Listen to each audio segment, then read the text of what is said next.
Hey everybody, welcome to Group. So glad that you're gathering together today. We started a brand new series this past weekend on unity. I'm going to give you a quick reminder and then turn it over to Robert. The quick reminder is this, through this series, asking you to go on a social media fast. Step out of the echo chamber of social media. We're still doing daily devos and all that kind of thing, but just stay off social media. I'm going to do 40 days. I want to challenge you to join me. You can do 40 days, you can do 21 days, you can do 7 days, but take a break from social media. When you start twitching and you go to look at Instagram or Facebook or whatever, instead just have a word of prayer or maybe look at a verse of scripture. But let's take a time out from social media in this series and just see what God does in our lives and in our souls. I'm gonna hand it off to Robert. He did a great message talking to us about parenting. And so have a great group, and here's Robert. All right. Thanks for the big plug, Chad.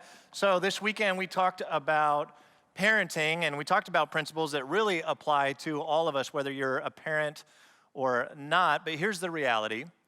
We all have a responsibility as followers of Jesus to pass the baton of our faith to the next generation. Again, whether you're a parent or not, the reality is for all of us who have said yes to following Jesus, we've been adopted into one family, which means kids who aren't your kids are still part of your family.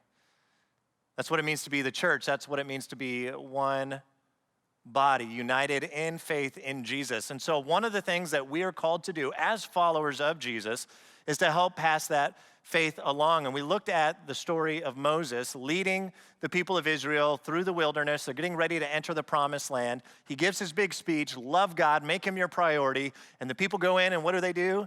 They get distracted.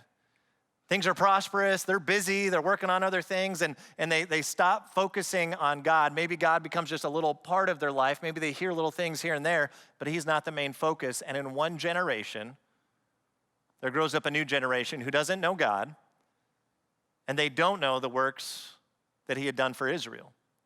It says in Judges chapter 2, verse 10. And so as a church, we find that unacceptable. We want to be a church who passes our faith to the next generation.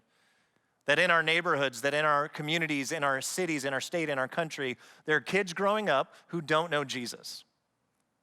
And there are kids in our homes who we desperately want to follow Jesus into their adult years because nothing will satisfy the deepest longings of the soul than through a relationship with Jesus. And so, my question for our groups as we have discussion is what is one thing? Don't overthink it.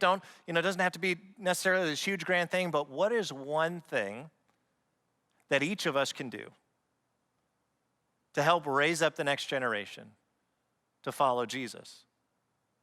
Could be there's a kid in your life, maybe it's a niece or a nephew that you can write a note of encouragement. Could be it's jumping in and being a part of our leadership teams on our campuses with kids, with students, with young adults.